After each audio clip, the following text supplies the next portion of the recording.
நம்மளுடைய திருமல திருப்பதி தேவஸ்தானத்துல முன்னாடி இருந்தக்கூடிய அரசாங்கத்திலிருந்து நம்மளுடைய திருமலையில எப்பேற்பட்ட ஒரு ஹீனமான வேலை அப்படின்னு தாங்க நம்ம பார்த்துட்டு இருக்கோம். நெய் கலப்படம் நமக்கு பப்ளிக்கா தெரிஞ்சிருக்கிறது இப்ப நெய் வண்டிதான்.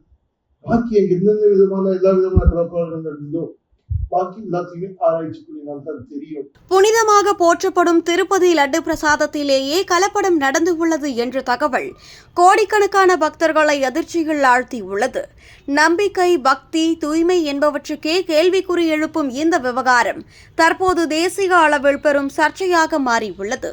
இந்த அதிர்ச்சி தரும் உண்மை என்ன? விசாரணையில் வெளிவந்த அதிரடி தகவல்களை பார்க்கலாம்.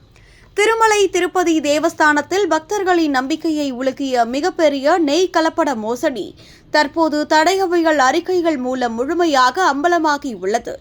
2019 முதல் 2024 வரை புனித லட்டு பிரசாதம் உண்மையான பசு நெய்க்கும் பதிலாக போலி ரசாயன கலவையால் தயாரிக்கப்பட்ட நெய்யால் செய்யப்பட்டதாக விசாரணையில் உறுதி செய்யப்பட்டு உள்ளது.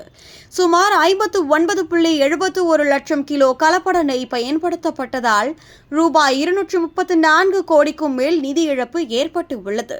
இந்த வழக்கில் இதுவரை 36 பேர் மீது குற்றப்பத்திரிகை தாக்கல் செய்யப்பட்டு உள்ளது. போலே பாபா ஆர்கானிக் டெய்ரியை நடத்திய போமில் ஜெயின், விபின் ஜெயின் ஆகியோர் மூளை சூத்திரதாரிகளாக அடையாளம் காணப்பட்டு உள்ளனர். தாவர எண்ணெய், பாமாயில், மோனோகிளிசரைடுகள், பீட்டா கரோட்டின், செயற்கை வாசனைகள் கலந்த ரசாயன நெய் ஆய்வக சோதனைகளை ஏமாற்றும் வகையில் தயாரிக்கப்பட்டது. லஞ்சம், போலி ஆவணங்கள், பேய் லாரிகள், ஹவாலா பண பரிவர்த்தனை என ஒரு பெரிய ஊழல் வலையமைப்பு செயல்பட்டது.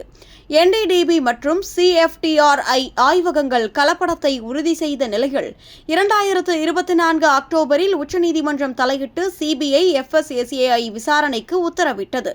DNA சோதனையில் பன்றிக் கொழுப்பு இல்லை என நிரூபிக்கப்பட்டாலும் முழுக்க லாப நோக்கில் நடந்த இந்த மோசடி கோடிக்கணக்கான பக்தர்களின் நம்பிக்கையை புண்படுத்தியுள்ளது. இதனுடன் கோவில் நிர்வாகம், நன்கொடை நிதி, சிலை திருட்டுகள், கோவில் தாக்குதல்கள் என பல்வேறு சர்ச்சைகளும் மீண்டும் கேள்விக்குறியாகி TTD நிர்வாகம் மீது கடும் விமர்சனங்கள் எழுந்து உள்ளன.